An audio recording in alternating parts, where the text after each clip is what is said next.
Campo. Here. Mr. Johnston. Here. Mr. Francis. Mr. Cruz. Here. Mr. Hoover. Here. Mrs. Irwin Adams. Here.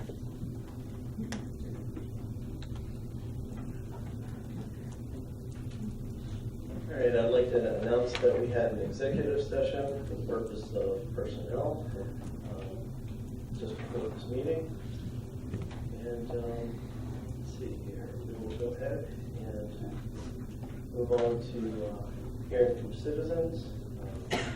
Citizens have 5 minutes to speak. If you're wishing to speak, please state your full name, your address, you have to be in the Altoona Area School District, and just go ahead and step up to the mic.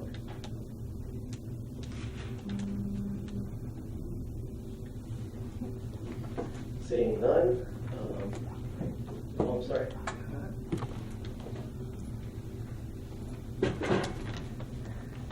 Hi, I'm Jamie Kratzer, 5205 Grandview Avenue of Altoona, 16601.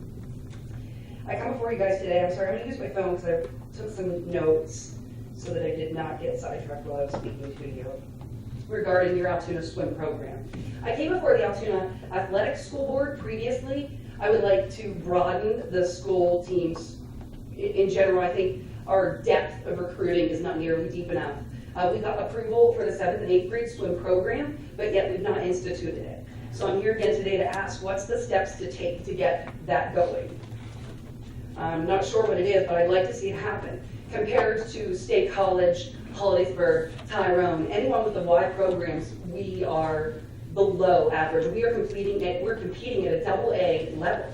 I'm on the Poldex timing at both home and away meets, and the general census of everyone down there, especially amongst other away teams, while they're there, is this school is so large. Why is the team so small? My goodness, this is disgraceful for a school this size. And you just have to stand there silently and know we're going to be crushed. They're correct.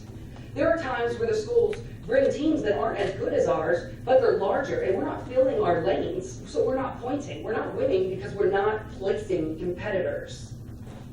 And again, part of this comes from just the general pull. We're not bringing them in at an early enough age. From someone like my family who grew up as swimmers, we were competitively swimming at the age of 5. My brothers, sisters, the 93, the 95, all the way up to the Smearmans of 2000 was the generation, the legacy, if you will, that still holds the records when the Y team existed. Above and beyond that, we had new coaching structure this year. We went from a 3-deep staff to a 2-deep staff. It is below par, in my opinion. She can't be running as a head coach, Nanette Cummings, who, first of all, let me give her a kudo for stepping forward. She has taken the time to do twice a day instead of one. She has opened up a weight room to the swimmers. All of those are outstanding steps in the correct direction. However, she's one, so she's still running the manager's table. At swimming meets, the best advice that half of the time they're receiving is from me as a timer, telling them, when you're getting off that lane under that water, you're forcing to the top too soon. You need to be doing a 3 flutter kick. It should be your coach out there, but they don't have the manager to do it. Sometimes she's sitting behind the glass in the room for entire lengths of the swim program. And it's not against her, because I'm sure her plate is very full. But speaking of all of the other teams out there, they are on their feet. They're coaching, they're running the laps, they're around the pole. I mean, and then there are specific situations where she is just not bringing up the morale. The team chant has been discontinued.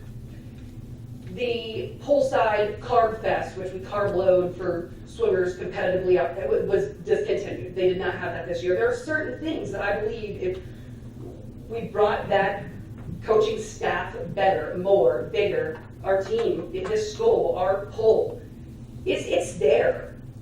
We just need to make it better. And right now, in no other words, it is not good. Thank you. Thank you. Thank you, Mr. President. I just want to touch base on this, man. I was with the Park and Rec. I was on their committee, and there was a swim program for 6 years up Prospect Pool, and there was a lot of swimmers in there, and your children were involved in that. it was trying to get a 7th and 8th grade team. That was back then. Yes. And the closest we got was a club team. And there was one in Gateway, and I believe there was one in Latrobe. And you had to transport them out there, but what I was told, down at the junior high, and it was too much for them 7th and 8th grade kids. I'm with you on the 7th and 8th grade swim team. I wish it could happen. I've been trying in the past to get it. Honestly, the past 2 years I just gave up on it. It's like, banging up against the wall. But in Swim Magazine, some years ago, there was an article in there, 3 people a day drowned in the United States. 2 of them are kids. Every kid should learn how to swim. It should be a must. Penn State Altoona used to have they used to have a mandatory swim. You had to be able to swim. They got rid of that years ago. Thank you. Thank you, Mr. President. Kelly Williams, 2702 Maple Avenue. Okay, 2 things. The very first board meeting I came to was back in 2012, I think. If you go back to 2012, I think it was October or November that I was here.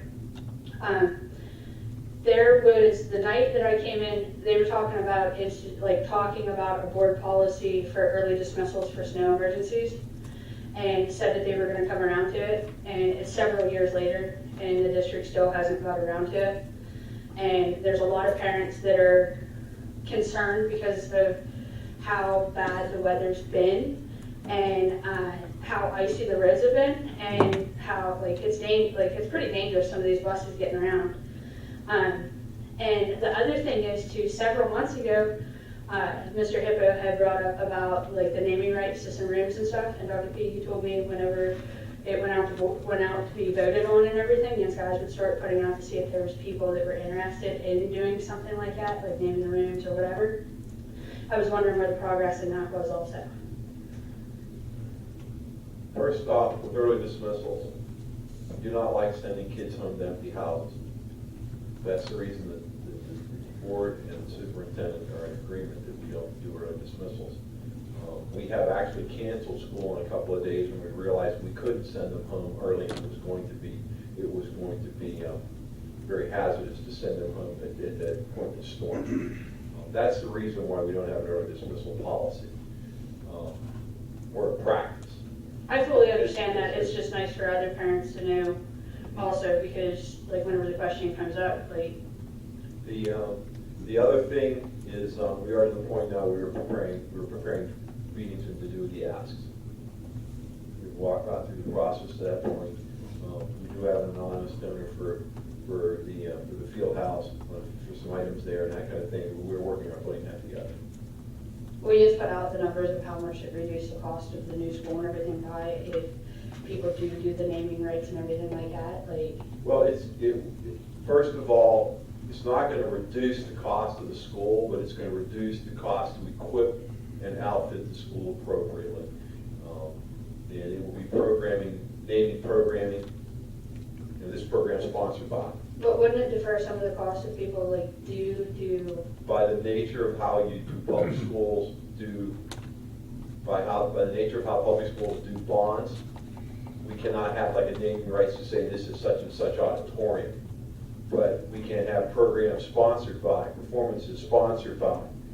Okay, it's a different way to look at it as far as how companies and individuals can sponsor programs in the school. Okay, thank you. I was just curious. Okay, going back this way real quick. We are talking about a junior high program. Okay, first of all, I'm going to say this right now. Nanette Cummings has done a phenomenal job. They posted all personal bests on Saturday? I mean, they've been posting personal bests all year long. Is it good enough? No. But it's a significant improvement. We're very happy with her progress. I was not aware she was understaffed or short a person. I'm not quite sure how many positions we have as a district. I'm assuming we have those filled, but we can look at that and discuss that. That was the first I knew that she was understaffed in comparison to her predecessor. As far as other things that she does as to how she runs her team, that's up to her. And she's done the owner's job with getting kids into shape and getting them to where they need to be. I'm not gonna say she's perfect, none of us are perfect, but she has shown a lot of dedication, and I'm very, very proud of her accomplishments this year with the kids and the team. Can be better, it can always be better. It's always a work in progress. Phil, anything else you want to add? No, we are looking at the junior high program, the net and worksheet, and we didn't have some of the things this summer because of the construction and with the lack of pool, but we are moving forward with some things, and I know she's putting a plan together because we've talked about it. And just so everybody knows, the pool will be empty this summer to deal with renovations in that area, so you know, we're putting pieces in place. It's just there are certain other things that are impacting what we can do immediately. Okay. Excuse me, Mr. Hippo, you're with the Park and Rec. Could you ask Mr. Hofer if the Park and Rec pool will be open for swimming this summer? Make sure I call him tomorrow. Okay, thank you. So maybe we can step in. Thank you. Appreciate it. Any others? There. Seeing none, we'll go ahead and move on to board reports. Starting with superintendent. I'd like to ask Patty Burlingame and Brad Hatch to present. Just want to update the board on some previous conversations that we've had at committee of the whole meetings. We are in the process of examining the possibility of expanding our cyber program to include K-6. I know there have been some conversations in terms of budget considerations as well as legislation that's at the committee level in Harrisburg that is looking at some changes in terms of funding for cyber-based programs. So in response to that, we've had success with our expansion this year with our junior high school. We now have over 30 students from the junior high school involved in our cyber program. Our high school program is over 70 students, and our total numbers are over 100 at this point. We still have quite a few students that are out there in other cyber programs, and we are looking to recapture them to the school district, largely with the success of our current program. So Mr. Burlingame, Mr. Coster, and the committee is going to be meeting here this month and moving forward to explore the possibility of expanding our cyber program to include elementary students for the upcoming school year and further. Also looking at budgetary considerations for expansion and the impact that will have on our school district moving forward. Either way, we are looking to recruit all of our students. I'll update you on that. We'll give you more specifics in the upcoming months, but we are in the planning stages of that expansion with a possible rollout for the next school year. Thank you. Good evening. With 2020 approaching, teams of teachers, principals, and administrators have been working and meeting to discuss the transition from 6th grade to 9th grade. And with those children who are moving to the junior high school or to the high school respectively. The meetings have often are including our staffing, curriculum, how we're going to pack our materials, which materials we're going to take with us, what is that process, then how will all those materials be transferred and where will they be stored until the building opens. So it's quite a large task. Additionally, one of the biggest things that we're really trying to consider as well is those end of the year celebrations for our students, because that is really the most important thing. Certainly we can move boxes and books, but we want to make sure that all the children get the celebrations that they deserve. So that's where we are. We're continuing to meet. So thank you.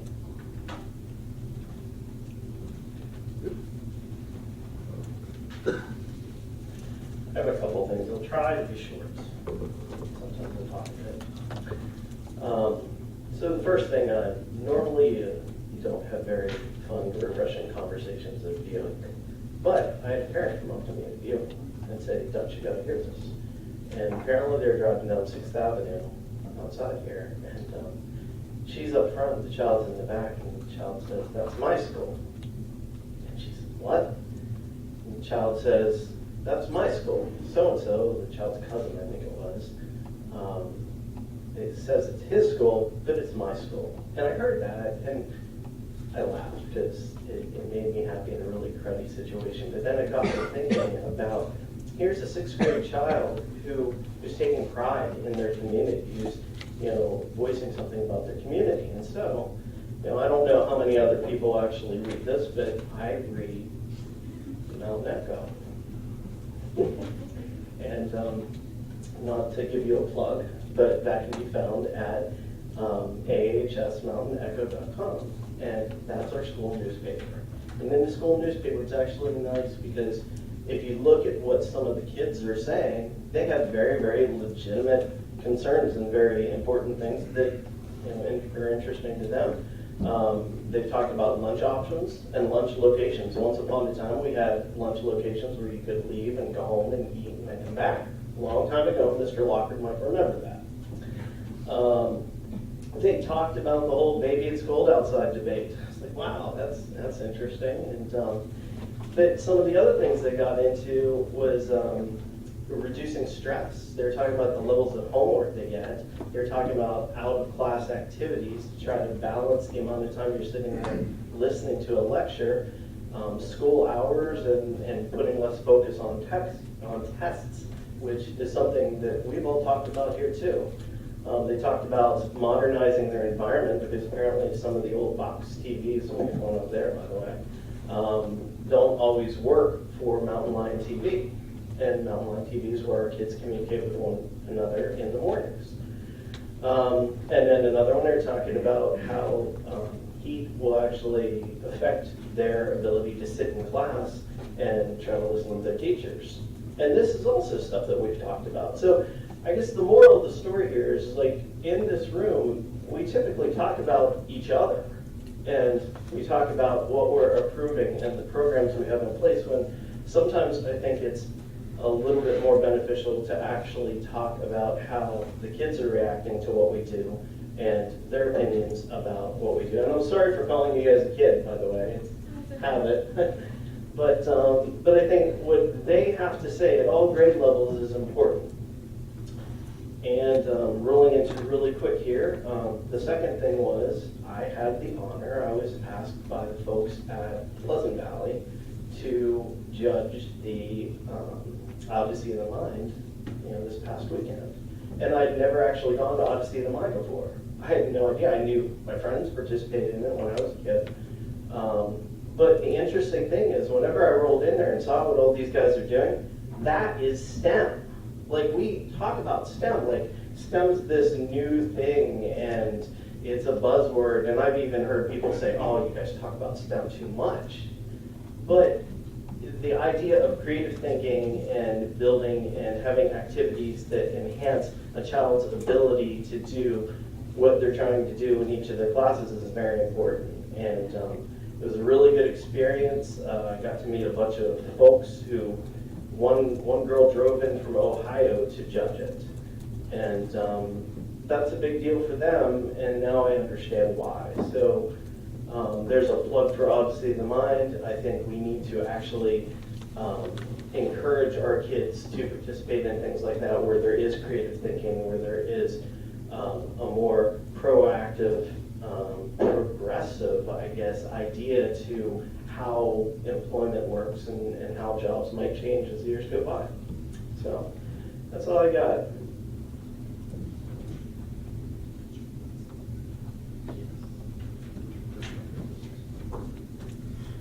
Okay, so we'll go ahead and we'll move on to the Athletic Council report. Mr. Riccio and Mr. Hippo.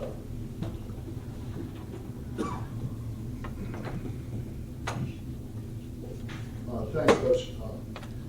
With the board's discretion, I'm going to suggest, in light of the item under new business, which is 8C, the selection of a head football coach, that we move that to this point in the agenda, so that we can do that now. And we kept Coach Braden upstairs until the executive session.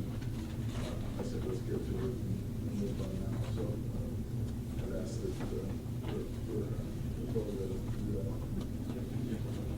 Yeah, so I just want, if we have board consent to move it to 8C, let's do it now. Does anyone have any issues with that? Okay. Based on that, then. So you're presenting the motion, just to clarify I there. present the motion under 8C, which is to appoint Vince Niedermeyer Jr. as the new head high school football coach for Altoona High School at as well as the appointment to the committee and manager. And Bill is here. Maybe we should have that as part of the discussion before we vote. Any comments or questions? Bill, do you want to do an introduction? Sure. Introduction for you? Do we need to vote first? We discussed first, I believe, so let's go. I think you're fine on the All right, well, let's go ahead and have the vote then. All those in favor of introducing Mr. Niemeyer as the new athletic coach, say aye. Aye. Those opposed? Motion carries. Now you can do it. I'd like to welcome Coach Niedermeyer.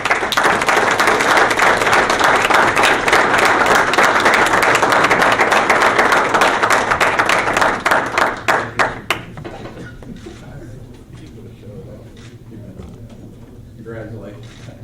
Congratulations. Yes, sir.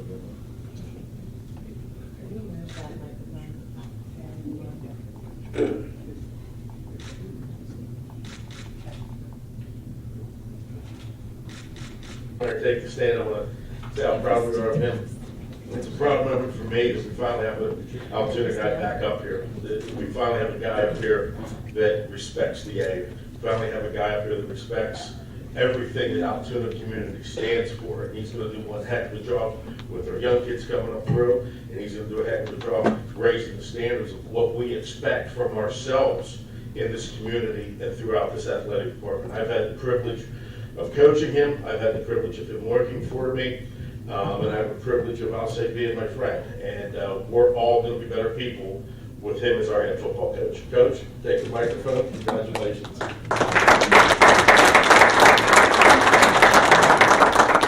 Wow. I would just like to say thank you for the support. I could not be more excited in the time that I left to go away to play football in college. Once I finished that up, it was my dream to come back here.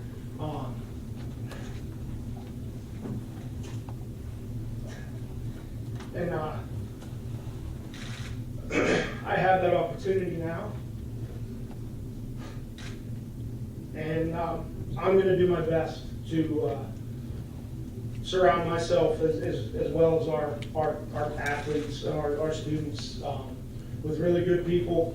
And I think that's one of my strengths is to get the people that I know are right for our kids around here. And it's my goal, you know, to get it back to where it was before, and you know, but be accountable and do what's right, and hopefully win a couple football games from time to time as well.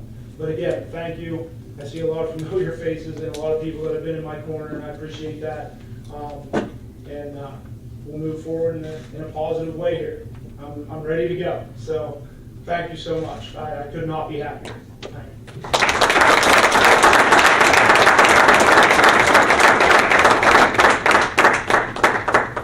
Coach, while I still have the athletic council report going, let me let you know a little secret. This board does not always agree with each other. There's some occasional disagreement. The support for you, and the fact that we're putting a maroon-blooded Altoona guy into this position was overwhelming. And it was unanimous. We're thrilled you're here.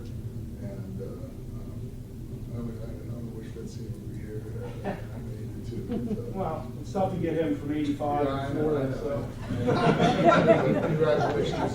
Thank you. And Godspeed. Thank you so much. That's all I have. Excuse me, Mr. President. Mr. Niemeyer, if I could just say one thing. It'd Yes. be nice to have Vince Senior on the coaching staff to maybe do a little bit.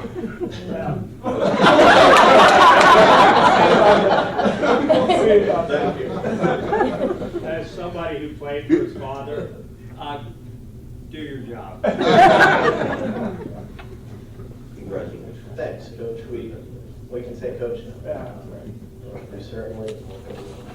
Thank you. Happy to see you there.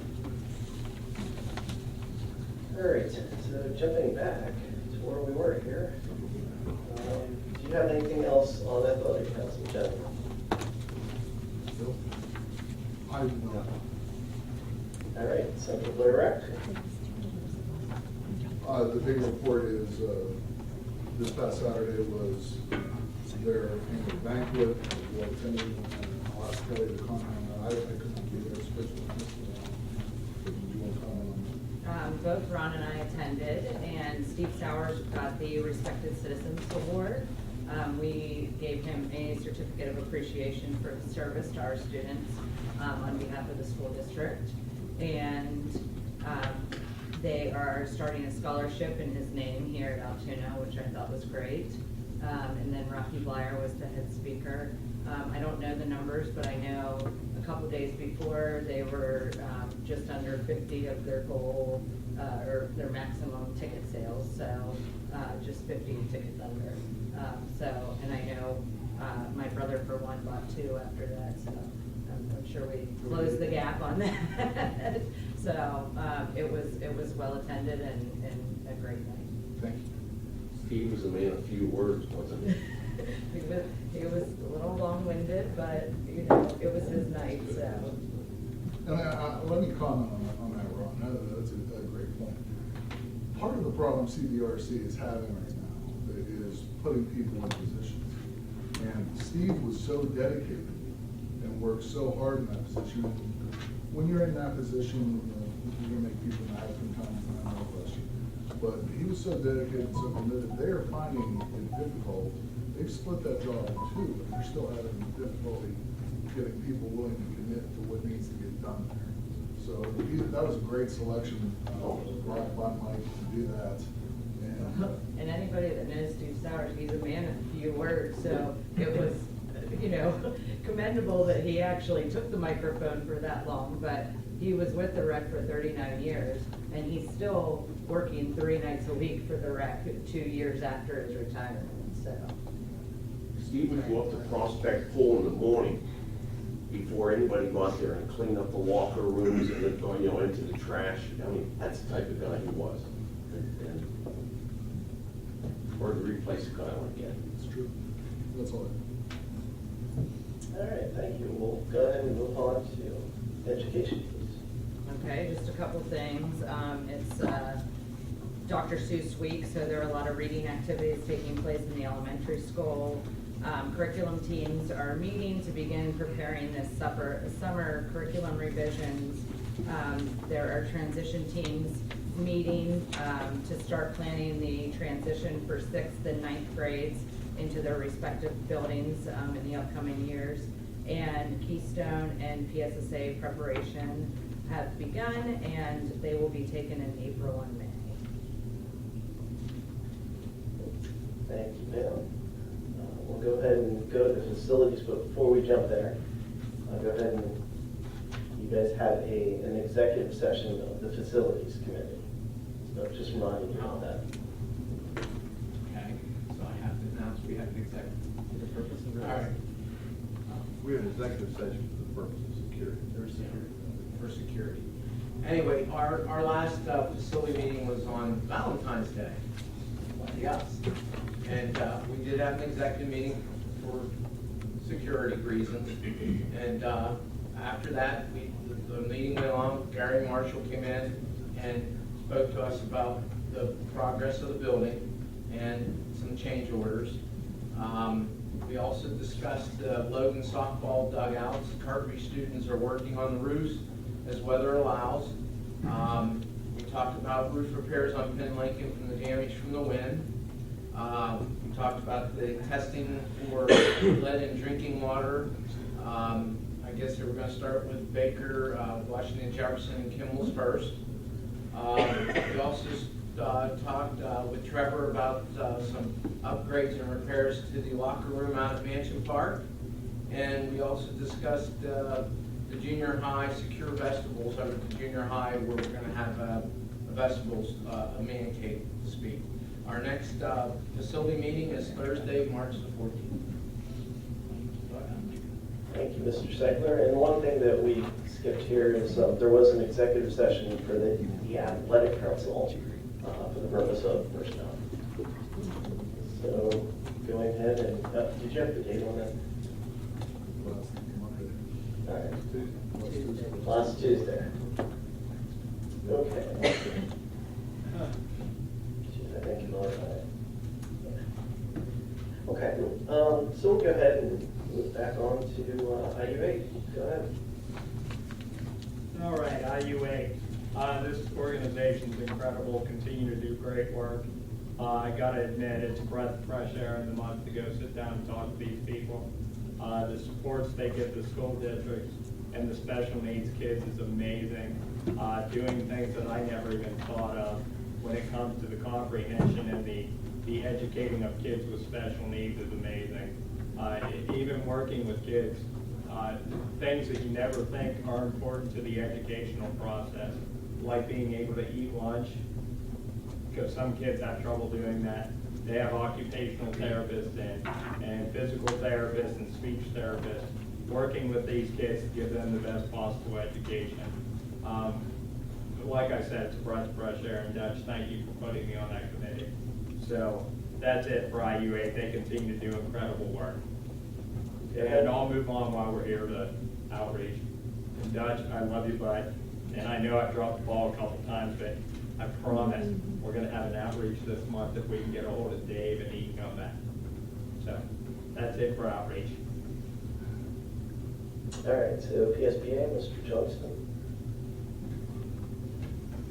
Yes, in today's PSBA report, as there are numerous ones every day, the one I picked tonight was high school graduation. Odds are slim in many charter schools. At the nearly 1,000 charter high schools across the United States, the chances of a student graduating are less than 50-50. Charter schools have suffered from these low graduation rates since the 2010-2011 school year. A quarter of all charter high schools are graduating less than half of their students. Thank you. All right, we'll go ahead and go on to policy, Mr. Johnston. Policy meeting tomorrow at 10 o'clock in the boardroom here. Thank you. And public library, we don't have this nicely here tonight. It was a public library meeting where they continued to discuss the moving in of the, oh geez, I had terrible. Thank you very much, it's been back now. Curling's moving into a public library. They'll be using a portion of the library, and part of that is there is a Hall from 2 to 5, it's their bingo. Great, thank you, ma'am. And also, the library received a $50,000 donation from Friends of the Library. I have this one. Thanks, guys, for chiming in. All right, so we have technology, Mr. Kimmel. That's a quarterly meeting in February, so it's going to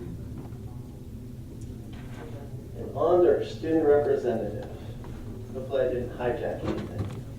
Oh no, it's good. I actually wanted to touch upon a couple things that you guys mentioned as well. Mrs. Irwin Adams, I know you mentioned Dr. Seuss Week. That's one thing I definitely miss about elementary school. That was one of the funnest weeks, the most fun weeks. Did plenty of cool activities. I just wanted to mention that, I guess. And also about Mountain Echo.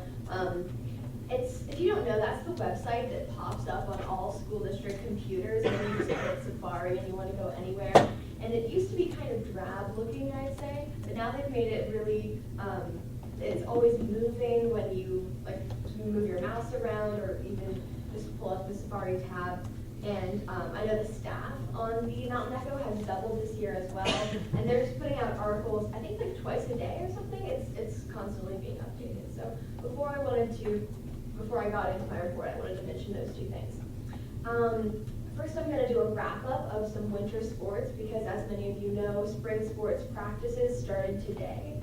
So the indoor track team season came to an end at the Tri-State Championships, and the 4x200 meter relay team of Isaiah Barnes, Mitchell Lawhead, Bailey Musselman, and Connor Adams will be advancing to states, as well as Isaiah Barnes individually qualifying for states in the 60-meter high hurdles. Swim team completed their season this past Friday and Saturday at districts. Jared Markle took home a 6th place finish. As of Saturday, wrestlers Matt Sarbo and Nate Simmers have advanced to states. The boys basketball team finished their season after a loss at districts and a loss at the first round of state playoffs. However, the Lady Lions won districts and their first round of state playoffs, so they'll be playing the second round at Hollidaysburg this Friday. They're playing against Norwin at 6:30. And now getting into some activities. The AAHS Speech League competed at districts 2 weeks ago, and 6 people advanced to states, including the Public Forum debate team of Geneva Flarand and Natalia Diversa, Anthony Pater in dramatic interpretation, April Silva in persuasive speaking, Josh Scalise in Lincoln Douglas debate, and myself in oratorical commentary. Additionally, we're competing in regionals, which Speech League, we go in like 2 different leagues. One is like districts and states, and the other is regionals and nationals. Regionals is happening this week, Monday and Wednesday. Tomorrow, the mock trial team takes on Huntington for the district title at Evansburg Courthouse at 6 p.m. The following, I'm not going to read them all out. There were 12 students who qualified for regional band and 18 who qualified for regional orchestra. I believe this is like, these are all-time, I think second place all-time high numbers, if what my peers have said is correct. And regional band will be held here at Altoona in the coming weeks. Band This bash. week. What? This week, concert's Friday night. Oh, Friday night, okay. This week. Band bash will also be held on March 21st here in the auditorium from 7 to 9 p.m. And band bash is something that's all students who play jazz band or marching band instruments in the whole district come together for one concert. So that's 7 to 9 on the 21st. The Neil Armstrong Planetarium will be holding an informational sky show entitled Hubble Vision 2 on March 22nd from 6 to 9. And last but not least, Little Shop of Horrors, which I've been talking about for weeks on end, is finally going to be performed April 11th through 13th, and with the senior citizens preview the day before. So that's all. They have all the puppets created for that, right? Yeah, Like they're they're all done. done. Yeah. Yeah, and one of them's supposed to be the size of a person. Yeah, or larger. I've seen it. Mm-hmm. Cool. Thank you.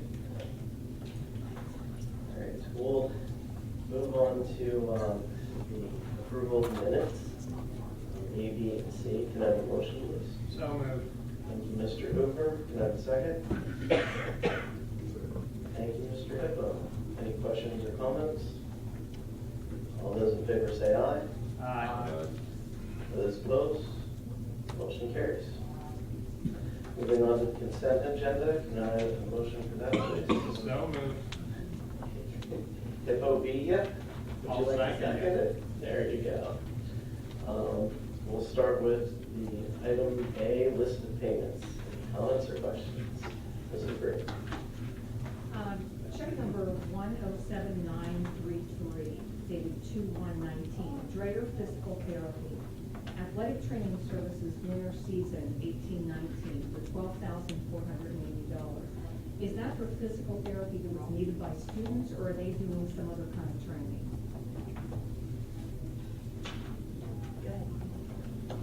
That's our training service, we have a 3-year agreement with them, they do our training, they're our trainers for all our athletic teams.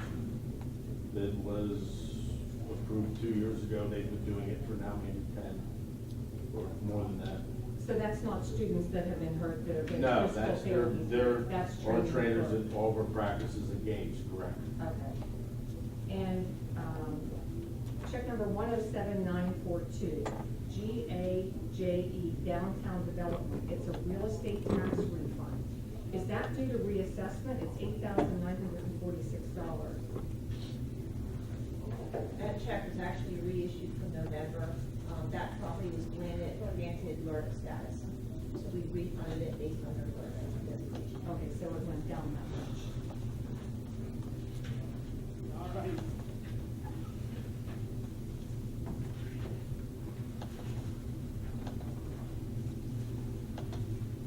Oh, image signs, check number 108095, gym wall mural. Is that to do with the new construction, or is that what is that exactly? It's 515 by 15 panels at the junior high? Yes. And it's got a receivable, was that a foundation grant or? No, that came out of the Q site, and it was a mural that was done, that was placed on the wall in the gym. We had one very large wall that had nothing on it, and we had students in art classes and a teacher that kind of created the look, and then they actually created the mural from that. So you say someone is reimbursing us for that? No, it was through money that was raised through our Q-Site program. So therefore, if some of those funds may have been like parents or community members that shopped, for instance, at Martin's and the Martin's reward programs, and there was funds that came in from that was donated to the school, and that was one of the projects that we utilized to look at, bringing life and things to the walls of the school. So it was donated money then? That wasn't really coming out of the district? No, it was not. I think that's it. Mr. Cruz? I have two questions. Check 108-220 for Riley Plumbing. I was just wondering what was all the repairs? There's probably quarter repairs or something they did. That was during the time between when our former plumber got promoted to the time that he started. The other question I have is, where do I see the income that's being put back in the account from the D'Antonio house? How do I see that? I can get you copies of the invoices with the invoices. It goes against the expense. Well, no, I don't know that. I'll verify with Adam. It's either miscellaneous revenue or it goes against the expense. But we invoice the contractors every quarter for that amount. Yeah, I knew it's quarterly. I'd just like to see that we're getting it back. That's all I have. Anyone else on the list of payments? All right, financial reports. Any comments or questions? Altoona Area Public Library allocation. Comments or questions? AASD board policies. Item D. Item E, on the AASD board policies, final reading. Item F, STA and Amtran drivers. Item G, National School Lunch Program Grant Award. Item H, Afterglow Entertainment. Is that being set up, the contract says it's on school property? Convention center. It'll be at the convention center. I'm just pointing out that under event location, on my contract, on the invoice, it does say Altoona High School and has our address. And there's also a provision in the contract about them getting directions to the location, so. When I saw that, I was wondering if we were moving from the convention center. No, we are not. But, okay, so we might want to take a look at that. Okay. This is event location. I guess in full disclosure, it also says there's hungry human hippos there, and that's not me. But it is accurate. Real quick, that stuff does get delivered here, then we take it out and set it up. That's fine. I saw that, and that's what made me Yeah, ask. that's, They yeah. asked for directions. Mr. McGinnis just cleared that up for me, so, yeah. Any others? Okay, use of facilities, item I. Item J, affiliation agreement with Clarion. Item K, elementary field trips. I like that they're going to Gettysburg over. Item L, Pennsylvania Association of School Retirees Education Support Grant. Item M, volunteers. N, electronic signature, H, update clearinghouse. Item O, expulsion. P, secondary education. Q, annual bid results. I have a question on that. Fire away, Mr. Cruz. Was that brought up at the physical plant, or why was it not brought up at that time? The meeting, the physical plant meeting, facility meeting? every year we put the grass cutting out to bid. I know, but we discussed that as cutting grass in March, but that couldn't happen. I'd like it to be dry enough, less growing. My only question there is, like, we've had issues in the past with folks having trouble keeping up with everything. Are we gonna be okay this year, Mr. Hemler? We'll have to see. The numbers were such that we just had to go with this guy. We brought him in, we discussed all of our concerns. He had, in my opinion, all of the right answers, and so we're gonna sign him up and do his thing. And that contract won't start until next fiscal year, so July 1st. And hopefully it doesn't rain all year. Please. That could put things behind. Thank you, sir. Anyone else on this? Okay, Pasco conference attendance. Comments or questions? Okay, so on the consent agenda items, all those in favor say aye. Aye. Those opposed? Mr. President, I got a question on the, We're actually right in the middle. Can we finish this part and then just ask? go ahead. Okay. Anyone opposed? Okay, motion carries. And Mr. Johnston, go ahead if you want to ask. On the policies, on the first reading, I'm good on that, but on the policy number 340, this is the final reading on the responsibility of student welfare, policy 340. As requested by the solicitor. Okay, there's a policy meeting tomorrow. I'd like to go over this tomorrow in a little bit more detail. You can do that. Okay, thank Go over you. again.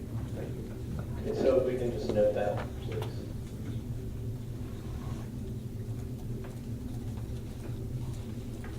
All right, so moving on to new business, can I have a motion for construction change orders? So moved. Thank you, Mr. Hooper. Can I have a second? Thank you, Mr. Hippo. Comments or questions? I have some questions. Fire away. So we approved the cooling towers before, and now we're approving another $6,800 for the support steel, the shim stock. Why was that not included with the original cooling towers? The original change order was for material and for labor only. This was for material. Or vice versa. I'd have to go back on those to clarify. Okay.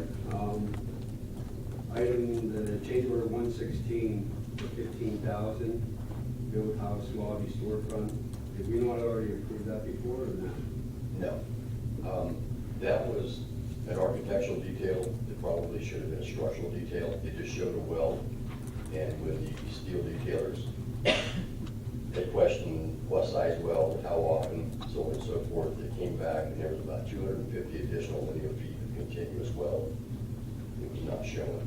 So, so far we have the upper part from the canopy up where the windows are is done, and then the rest of this will have to follow as they go across the door section of the lower half of that. So that's for welding only 15,000. I'm sorry? Yeah, welding only 15,000, yeah. Yes, and that's not to exceed. We expect that to come in lower than that because actually the upper half was more than half of what needed done of the 250 linear feet. So out of these change orders we're being presented tonight, how many of these have already been done or started?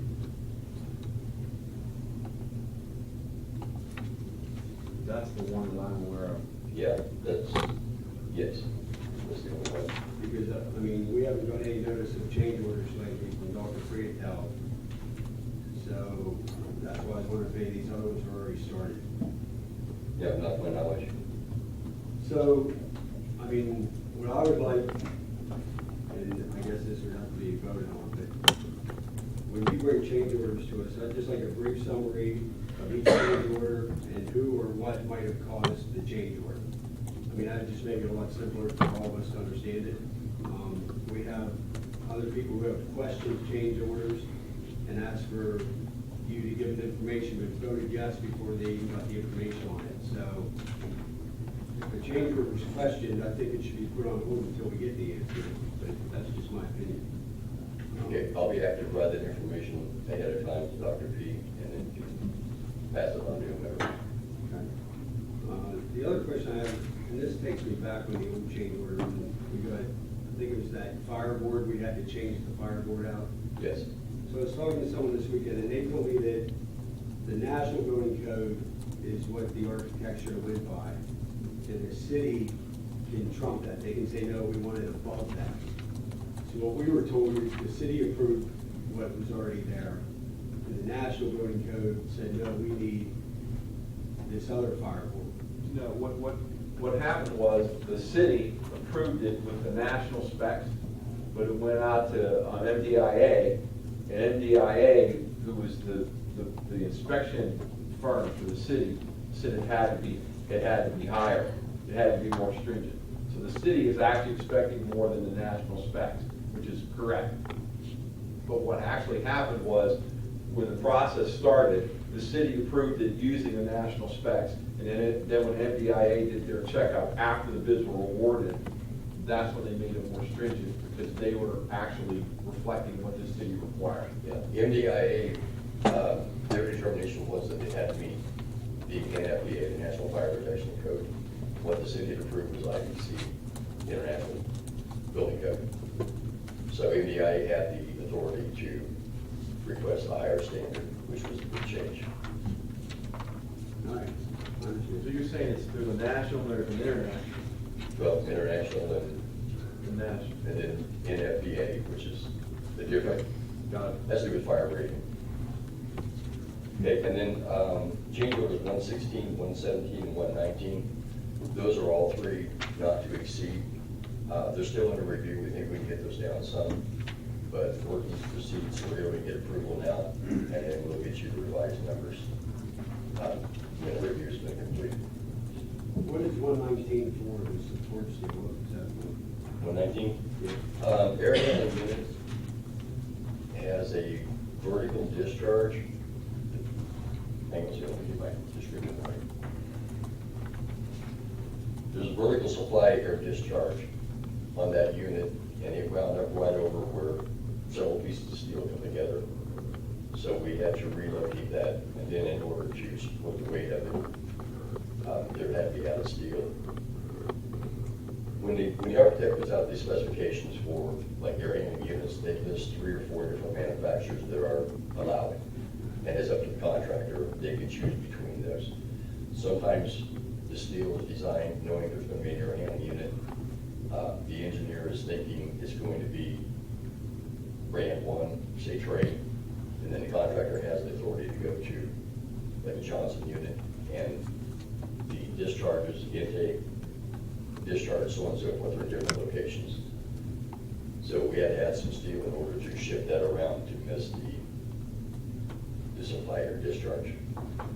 I understand what you're saying, but in my opinion, there, if KCBA designed it for a train, it should have stayed as a train, and what cost us more money by changing that. I mean, they designed it one way, that's the way it should stay, in my opinion, or they should have designed it that way. Thanks. Okay. Anyone else have any questions? I have a quick one, and this is more directed to probably Mrs. Franks and Mrs. Hoy. And this is just jumping at the very bottom, just so we're all clear and happy. It says change order to date, $1.4 million. This total, of this total, $1 million has been documented to AIA forms. And the first time that was explained, it was essentially the 1.4 million is what's approved, right? And then the 1 million is essentially what's spent, what went on to documentation at that time. So if the price goes down, that's what goes on there, right? Correct, and that's what Gary was saying, the not to exceed numbers that we have in a number of areas. So as those prices come down, that's the difference there. And then to keep the project moving, we are approving these change orders, and until KCBA and all the necessary people sign off on those documents and it goes to PlanCon for approval, that's when the AIA forms are issued. So it's timing delays as well as price reductions. Okay, and if there is something that we need to dispute, does it go through the AI first and then go to the dispute process at the end of the project? We talked about this a little bit in the COW meeting, or does all that stuff happen before it actually goes to the AI forms? Carl, I'm gonna defer that one to you. I think if we have disputes on pricing as far as reimbursements, you mean from contractors or architects, is that what you're talking about? If there's an error or something like that, that we end up, contesting with, well, We've gone through every change order so far. I think these haven't been categorized. We have basically created a list to document every change order and how it falls into the rating system, the five categories. Seven categories. so all of those go to the AIA forms, or do they not? They would all go to AIA forms, yes. Okay, so I just wanted to be clear about the purpose of that, because there was some confusion as to what that number is and what the other number is. The AIA form is the actual cost. After all review and all the changes, so on and so forth have been made. And a case in point, on the difference of the two numbers, there was a change order a while back where you guys approved up to $50,000, and we probably had to work that down. The final cost came in around 20. So sometimes these numbers are receiving just in raw form. Right, absolutely, and that's what I'm trying to do, is eliminate any sort of misconceptions about those numbers. So thank you, guys. All right, construction change orders, any other comments or questions? All right, all of those, actually, we'll do a roll call, please. Mrs. Breen? No. Mr. Brennan? Yes. Mr. Segler? Yes. Mr. Hippo? Yes. Mr. Johnston? No. Mr. Cruz? No. Mr. Hoover? Yeah. Mrs. Irwin Adams? Yes. 5-3 passes. Okay, item B, personnel items, can I have a motion, please? So moved. Thank you, Mr. Hoover, can I have a second? Thank you, Mr. Hippo. Any comments or questions? All those in favor say aye. Aye. Those opposed? Motion carries.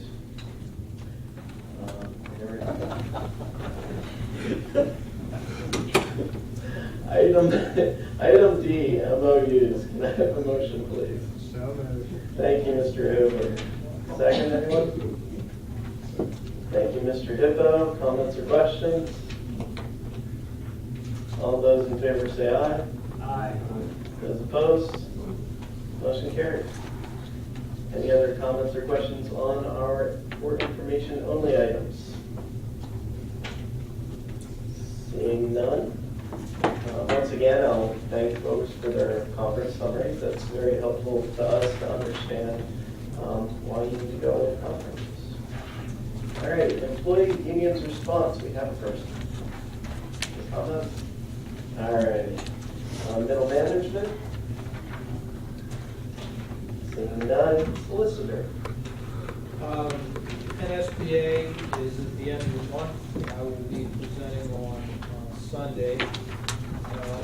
TSBA does their little roundup. I believe that's going to be down at the Career Center in Bedford. I know Mr. Johnston will shows up. That's probably April 10th.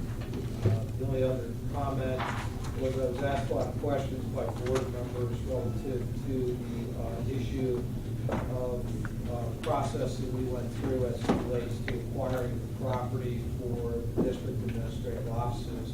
I know several board members reached out to me. I gave a very comprehensive response to one of those. I outlined the fact that we did it according to oil, followed everything that's in the Sunshine Law, what we're permitted to do. We actually had Mr. Albright here. He actually presented for those that actually were in attendance. We actually heard everything but tear down the ATM machines by the bank. It was pretty suggestive as what might occur. We went through the process. We can do all that in executive session. Eventually came to a formal vote. It was discussed. Nothing occurred that was improper. There were other comments as it relates to board members can simply just come out of executive session, say anything they want at any given time. once again, I gave a very comprehensive write-up on that, and that literally isn't true. We're bound by student confidentiality, there's FERPA, Family Educational Rights and Privacy Act, there's personnel issues, confidentiality, there's litigation issues that might be compromised. So we believe we properly addressed that. I know that's been floating out there. I've gotten a few phone calls and emails from some of the board members and provided as much documentation as possible. And I did present on the sunny side of life, on the sunshine law, right to know law several years ago, and I think I presented board members with that outline. And most recently, provided some updates and some other insights, and that is all reinforced by the two booklets that have been put out by the Pennsylvania School Board Association as well. So just FYI comments on this. That's it. I for one question that article in the paper, and thank you, Mr. Beard, for for clearing the air on it. I'll just throw in there since you have feedback. We do have a YouTube out there, a YouTube channel, and the meeting where Mr. Albright discussed everything. He discussed all of the budgetary materials. He discussed the layouts of the buildings. He discussed many things in that meeting, pretty much everything except for the names of the locations, which was private at that time. So if you ever get lost and you need to go find information, that's a good resource out there. We try to put everything out on our YouTube page. That's all. Got a motion to adjourn? No, good. One quick remark. I was down at the City Hall last week. I was getting my dog license, and I happened to run into the technology